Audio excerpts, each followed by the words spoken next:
हाँ जी। Good evening, सत श्री अकाल। कैसे हैं सभी? होपफुली कल का लेक्चर आपने अच्छे तरीके से लगा लिया होगा, है ना? तो कल आप यहाँ तक पहुंचे थे, वीक और स्ट्रांग पे, है ना? तो वैसे ही आप आज फिर स्टार्ट करते हैं कोलरस लॉ। पुत्रों, कोलरस लॉ क्या कंसेप्ट लेता है? ये मोलर कंडक्टिविटी की बात करता है। मोलर कंडक्टिविटी जो भी इनफाइनाइट डाइल्यूशन की, ठीक है, molar conductivity eight infinite dilution कहता है कि जब अपन इनफाइनाइट डाइल्यूशन कर लेते हैं, मतलब जब अपन उसकी मतलब कहते हैं ना भी, बस अब इसके बाद और कंडक्शन नहीं होगी, जितना मर्जी पानी डालते रहो, तो उस टाइम की मोलर कंडक्टिविटी की बात करता है। कहता है मोलर कंडक्टिविटी जब इनफाइनाइट डाइल्यूशन की एक्सप्रेस करते हैं तो वो कैटायंस और एनायंस दोनों के सम के बराबर आती है। जैसे कि HCl है, उसका H+Cl, Al2O3 2Al+3O, MgCl2, lambda of Mg2 positive plus 2Cl, and so on, है ना? एप्लीकेशन ऑफ कोलरस लॉ, पहली एप्लीकेशन देखो, calculation of molar conductivity eight infinite solution for weak electrolyte. अरे ये बड़ा सूखा क्वेश्चन है। कह रहे हैं कि ये क्वेश्चन है ऊपर, CH3CO नेगेटिव की lambda naught value, molar conductivity given है, HCl की गिवन है, NaCl की गिवन है ना? तीन वैल्यूज हैं। तो इनको सॉल्व कैसे करेंगे, मैं थोड़ा जूम करता हूँ इसको।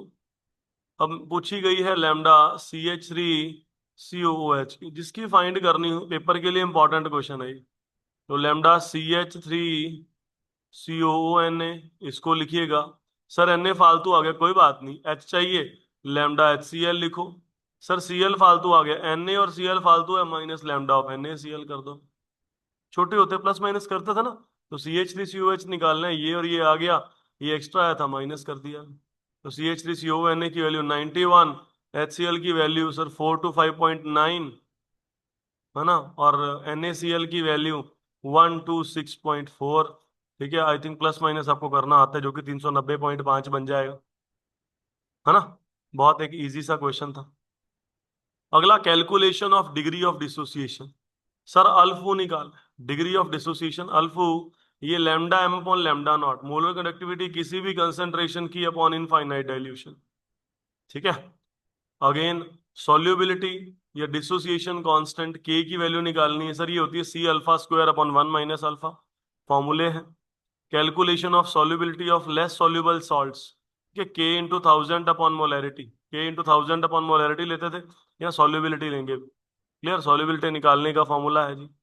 इलेक्ट्रोकेमिकल चेंजेस, ठीक है, इलेक्ट्रोकेमिकल या इलेक्ट्रोलिटिक सेल, ये पहले पढ़ा था। इलेक्ट्रोकेमिकल, सर जो केमिकल एनर्जी से इलेक्ट्रिकल एनर्जी करे, ठीक है, इन्हें गैल्वेनिक सेल्स भी बोलते थे, वोल्टेक सेल भी बोलते हैं। और अगला हमारे पास बेसिकली इलेक्ट्रोलिटिक, जिसमें इलेक्ट्रिसिटी पास करवाने से केमिकल चेंज हो, पहले स्टार्टिंग पे पढ़ा है ना? इलेक्ट्रोकेमिकल और गैल्वेनिक सेल। सर इसमें क्या होता है कि मेरी बात सुनो, जैसा कि अपन ने एक रेडॉक्स रिएक्शन में पढ़ा था, वही पुरानी कहानी। जिंक रॉड है, जिंक सल्फेट में, कॉपर रॉड है, कॉपर सल्फेट सॉल्यूशन में, जिंक की ऑक्सीडेशन, कॉपर की रिडक्शन, वही रेडॉक्स रिएक्शन वाली सारी समरी बता रहा हूँ। ठीक है, जिंक इलेक्ट्रॉन कहते हैं लूज करेगा और दो जिंक 2 पॉजिटिव में कन्वर्ट होगा, रॉड से जिंक निकलता जाएगा, जिंक 2 पॉजिटिव यहाँ पे आया, दो इलेक्ट्रॉन साथ में आए, सर ये दो इलेक्ट्रॉन भागे जाएंगे भागे जाएंगे, और यहाँ सॉल्यूशन में से दो कॉपर आयन क्या करेंगे, ये यही दो इलेक्ट्रॉन एक्सेप्ट करके इसके ऊपर चिपक जाएंगे। स्लो स्लो जो जिंक रॉड है उनमें से जिंक आयन निकलते जाएंगे, और कॉपर रॉड स्लो स्लो मोटी होती जाएगी। ठीक है, ये अपन जो पहले पढ़ते थे, zinc gradually loses its weight, है ना? जिंक 2 पॉजिटिव आ जाएंगे, कॉपर डिपॉजिट हो जाएगा, है ना? ये सारा पढ़ लिया था। फिर सॉल्ट ब्रिज, इसकी डायग्राम ये रही। तो इसमें अपने पास सर जिंक सल्फेट आ गया, जिंक आयन आ गया, इसमें कॉपर 2 पॉजिटिव आयन यहाँ चिपक गया था। तो जब अपने पास सर इसमें जिंक 2 पॉजिटिव एक आया, फिर दो, फिर तीन, मान लो 1000 आ गए, तो क्या ये पॉजिटिव पूरे का पूरा कंटेनर पॉजिटिव हो जाएगा? क्या जिंक से और पॉजिटिव आएगा? सर पॉजिटिव पॉजिटिव तो रिपेल करते हैं। इसके अंदर कॉपर तो ले गया, कॉपर रॉड, सल्फेट रह जाएगा, तो सल्फेट टू नेगेटिव, तो क्या ये दो इलेक्ट्रॉन नेगेटिव के पास जा पाएंगे? सर इलेक्ट्रॉन नेगेटिव पे के पास जा नहीं पाएंगे, पॉजिटिव पॉजिटिव पे जा नहीं पाएगा, तो उस टाइम पे हमारी सॉल्ट ब्रिज काम करेगी, जो अपन ने पहले पढ़ी थी कि salt bridge. Sir salt bridge क्या है जी? सॉल्ट ब्रिज एक ऐसी, ठीक है, यू शेप्ड ग्लास ट्यूब है, ठीक है, जो हमारे पास क्या करेगी, यू शेप ट्यूब है, जो अपोजिट चार्ज आयन भेजेगी और हमारे पास अपने जो सेल को न्यूट्रल कर देगी। ठीक है, पुत्रों सेम वर्डिंग, सब कुछ सेम लिखवाया हुआ है, सब कुछ सेम जो रिडॉक्स में था, एज इट इज छापा लगाया हुआ है यहाँ पे, एज इट इज। तो अगर आपने वो कर रखा है तो वही करेंगे, मैंने जस्ट एक समरी बतानी थी, ठीक है, वही रिडॉक्स वाला है। सेल की रिप्रेजेंटेशन वैसे ही जैसे वहां करते थे, जिंक की ऑक्सीडेशन कॉपर की रिडक्शन, तो जिंक सर कन्वर्ट हुआ जिंक 2 पॉजिटिव में, यहाँ पे ऑक्सीडेशन हुई है, ये एनोड है, नेगेटिव है।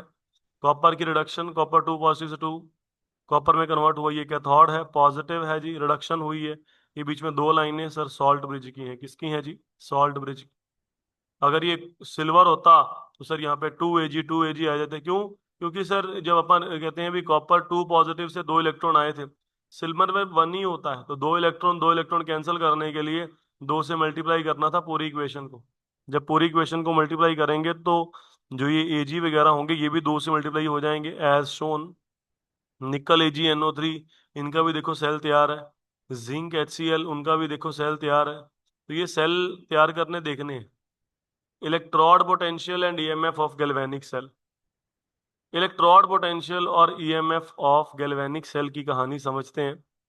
इसमें क्या होगा कि सीधी बात है, मेरी बात सुनो, ये नीचे छोटी छोटी 3 4 डायग्राम्स बनी हुई है, इनसे समझेंगे। होगा क्या कि मान लो एक सॉल्यूशन है, उसमें एक जिंक रॉड है, जिंक रॉड है, तो उसमें अपना, सॉरी कॉपर रॉड है, कॉपर रॉड और कॉपर सल्फेट सॉल्यूशन है। तो क्या हो सकता है, या तो कॉपर सॉल्यूशन में से दो कॉपर कॉपर क्या करेंगे, 2 इलेक्ट्रॉन एक्सेप्ट करके उसके ऊपर चिपक जाएंगे, या कॉपर 2 पॉजिटिव बाहर निकल आएगा, 2 इलेक्ट्रॉन बाहर आ जाएंगे। ये कुछ भी नहीं होगा, या तो इलेक्ट्रॉन एक्सेप्ट करके चिपक जाएगा, रिडक्शन हो जाएंगी, या कॉपर बाहर निकल आएगा, 2 इलेक्ट्रॉन निकल आएंगे, ऑक्सीडेशन हो जाएगी, या कुछ भी नहीं होगा। सर ये किस पे डिपेंड करेगा? वो उसके इलेक्ट्रोड पोटेंशियल पे डिपेंड करेगा। क्लियर? वो किस पे डिपेंड करेगा? इलेक्ट्रोड पोटेंशियल पे। किस पे डिपेंड करेगा वो? इलेक्ट्रोड पोटेंशियल पे। बच्चे ये नहीं सोचेंगे कि अपन आजकल क्लास छोटी लगा रहे हैं सर, 25 मिनट की, 30 मिनट की, 40 मिनट की क्लास लगा रहा हूँ, पहले लंबी लगाता था, ये एंड ऑल। तो ये नोट्स बनाने में या करने में, ठीक है, घंटा घंटा 2 2 घंटे लग जाते हैं, कई बार 3 3 4 4 पेजेस को भी। ठीक है, ये नोट्स लिखने में बनाने में बहुत टाइम लग जाता है। ठीक है, तो काइंडली ये है कि आपके जस्ट एक ये है कि आपको पढ़ने में इजी हो जाए, इजीली प्रिंट आउट निकलवा पाओ, है ना? तो मैं, क्योंकि पहले होता था कि बोर्ड पे डायग्राम्स बनाता था तो उसको तो फिर लिखने करने में टाइम लगता ही था। अब सब कुछ ऑलरेडी लिखवा दिया ताकि आपको पढ़ने का थोड़ा आसानी हो जाए, अपन थोड़ी स्पीड से कर पाए, है ना? ऑक्सीडेशन हो सकती है देखो, या रिडक्शन हो सकती है, कुछ भी नहीं हो सकती। तो जो भी होगा सर वो इलेक्ट्रोड पोटेंशियल पे डिपेंड करेगा। क्लियर? इलेक्ट्रोड पोटेंशियल पे डिपेंड करेगा। ठीक है, इलेक्ट्रॉन पोटेंशियल सर नेचर पे डिपेंड करते हैं, हाँ उसका क्या नेचर है, क्या क्या वो कैसा है, इलेक्ट्रॉन लूज करने वाला है कि गेन करने वाला है, कंसंट्रेशन पे, टेम्परेचर पे, है ना? उसके बाद ईएमएफ, सर ईएमएफ होती है इलेक्ट्रोमोटिव फोर्स।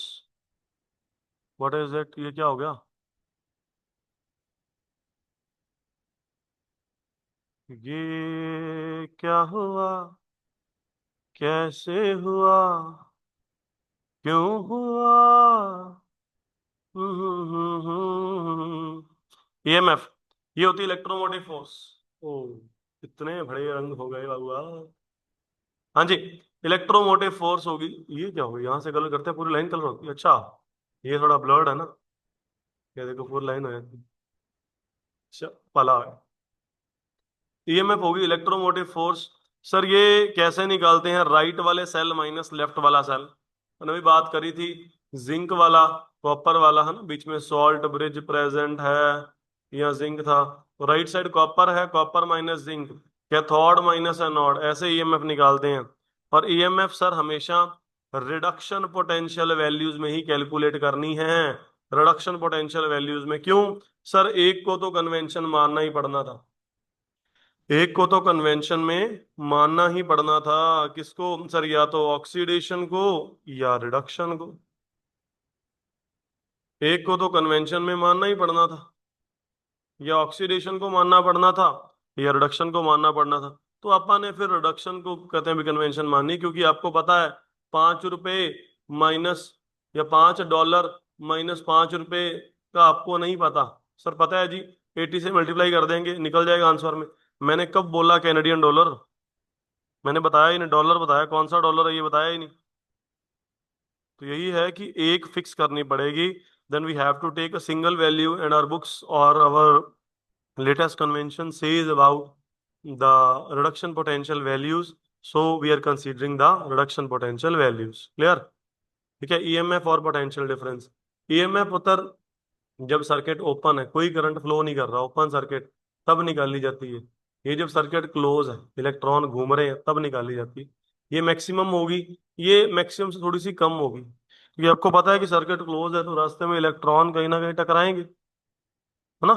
इलेक्ट्रॉन कहीं ना कहीं टकराएंगे, तो रेजिस्टेंस की वजह से वो कम हो जाएगी। पहले वाले में वर्क डन मैक्सिमम है, अगले वाले में नॉट मैक्सिमम, मिनिमम नहीं होगा, नॉट मैक्सिमम। यानी कि अपना जो बेसिकली थोड़ा सा कम ही होगा ना। SHE, standard hydrogen electrode. इसकी एग्जांपल मेरे को बताएंगे, है ना? पायल मैम, शिमन, किरण,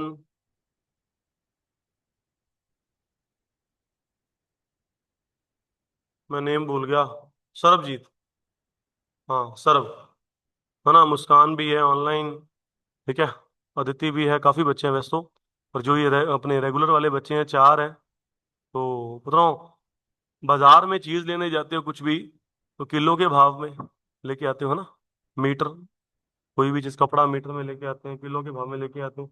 तो एक फिक्स्ड स्टैंडर्ड मानना हुआ है आपने। तो वैसे ही आपा एक कहते हैं बाजार से कोई चीज लेके आनी है ना, ठीक है, तो एक स्टैंडर्ड मानते हैं। तो वैसे ही हमारे पास किसी के हिसाब से अपने वो पत्थर सा होता है ना, एक वो गोल सा, उसको 1 किलो मानते हो, है ना? जो पत्थर सा होता है कुछ ऐसा, उसको किलो मानते हैं। उसका डबल 2 किलो, उसका ट्रिपल 3 किलो। तो उसको फिक्स माना हुआ है जी, उसको फिक्स माना हुआ है किलो। तो उसके हिसाब से अलग अलग वैल्यूज आ रही हैं। तो वैसे ही अपन ने क्या करा है कि अलग अलग कहते हैं चीजों को काउंट करना शुरू करा। तो अपन को पता ही नहीं चल रहा था भी कौन सा जो एलिमेंट है वो स्ट्रांग है, कौन सा वीक है, कौन ऑक्सीडेशन करवाएगा और कौन रिडक्शन करवाएगा। वी डोंट नो, है ना? अपन को पता ही नहीं था भी कौन ऑक्सीडेशन करवाने वाला है और कौन रिडक्शन करवाने वाला है। तो इसीलिए आपा ने, सर कहते हैं भी सबकी ईएमएफ निकाली, और ईएमएफ को तो फॉर्मूला था राइट माइनस लेफ्ट, है ना? ईएमएफ का तो फॉर्मूला क्या था सर? Right minus left. तो डिफरेंस में आंसर आएगा जो भी आएगा। तो अगर मान लो इसमें से लेफ्ट वाला आंसर 0 बन जाए, तो जो ईएमएफ निकलेगी वो अकेले आर की होगी, यस और नो? ईएमएफ मान लो 50 आई, मैं कहूँ लेफ्ट का आंसर 0 है, तो आर कितना होगा? 50। तो वैसे ही आपा ने क्या करा, एक स्टैंडर्ड हाइड्रोजन इलेक्ट्रोड माना, कहा कि इसकी ईएमएफ हमेशा 0 होगी। सर इसी को क्यों मानना? उत्तर एक्चुअली सबसे हल्का एलिमेंट था, और किसी को मान ही नहीं सकते थे, है ना? क्योंकि ये सबसे हल्का एलिमेंट है और एक को तो मानना पड़ना ही था ना। तो इसीलिए हाइड्रोजन को माना कि मान लो जिंक को स्टैंडर्ड हाइड्रोजन इलेक्ट्रोड SHE के साथ कनेक्ट करा, ऊपर लगाएंगे वोल्ट मीटर, जो आंसर आया वो जिंक का ही आएगा, क्योंकि इसका तो 0 ही मान लिया। ठीक है। बाजार में भी उस वट्टे को, उस पत्थर को किलो मानना था। एक चीज को स्टैंडर्ड मानना ही पड़ता है, after that you can calculate the values. तो ये कुछ स्टैंडर्ड हाइड्रोजन इलेक्ट्रोड कुछ ऐसा होता है, ठीक है।